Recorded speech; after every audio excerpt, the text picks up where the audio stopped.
Pigs and diseases. Swine flu is caused by pigs. Why not just get rid of the pigs as the big preventative, right? So I was in agriculture school in 1970 through 75 at the University of Tennessee at Martin, and one of the things we did in 1972 and 73 was we went around and saw fairing houses and saw where they raised pigs inside. And one of the things you had to do in some of the bigger ones was put on special boots, special clothing. It was almost like going into a hospital where you didn't want to spread disease because the pigs would pick up diseases from the humans. Currently, there's about 60 million domestic hogs in this country, and there's about 4 million feral or wild hogs in this country. And domestic hogs can become wild in practically no time. They start looking like a feral hog once they break out. And in just a few weeks, they begin to look wild. Their hair changes, their snout changes. They develop this armor-like skin over their shoulders. And it only takes a few weeks for them to do that. Pigs are much like humans in the way they're made. Many diseases that affect pigs also affect humans. Tuberculosis is one, pneumonia, and flus. And there's many others. And if you eat poorly cooked pork, you can get trichinosis, which is worms that crawl through your muscles, or porcine encephalitis, which is worms that crawl through your brain. So very dangerous to eat pork. Pork is very dangerous in many ways. Now, one of the things that we don't recognize as a danger in swine in this country is that it breeds super breeds of viruses and bacteria called pathogens that cause disease and can even cause severe sickness and death.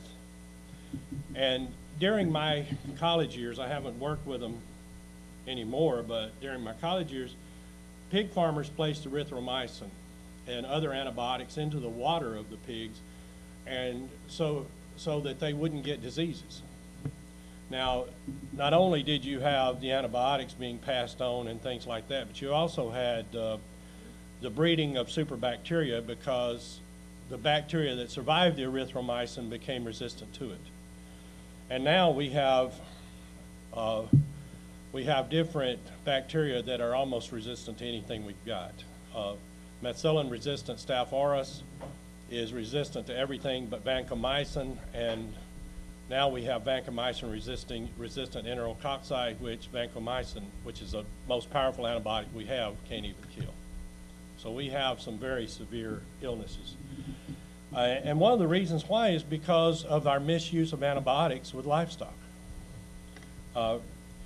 Now, currently we are in a swine flu epidemic. Some people play it down, some people play it up. But it's called swine flu. And I'm an old country boy, so country logic says if it's swine flu, it comes from a pig. The latest statistics on May 8th was 1,639 cases of the H1N1 swine flu, and it's a A type, have been confirmed by laboratory analysis in this country with 2 deaths, and it's in 43 different states. Now, the CTC think that they found ground zero in Mexico, and that ground zero is where the first case of this particular flu started, and they think it was a young boy, about 5 years old, playing by a pig farm in Mexico. Now, the virus, there's a lot of times the viruses can only be passed from pigs to pigs, sometimes from pigs to humans, but in this case, it can be passed from human to human, which makes it dangerous. Now, several people have died in Mexico, too. The CDC, the Center for Disease Control, puts this at a level 5 pandemic. At level 6, it's all over the globe and it's killing thousands of people. Let's turn to Leviticus, the 11th chapter, and just read verses 1 through 8. Because anytime anyone tries to do away with God's law, it ends up hurting him. And this is the health law. We've studied before there are 4 kinds of laws. There's the moral laws, which is the 10 Commandments, and all of the laws of the Torah that have to do with morality. There's the health laws, which have to do with what you eat, the way you live, You know, you shouldn't have mold in your houses, things like that. You shouldn't eat certain foods. Those are health laws.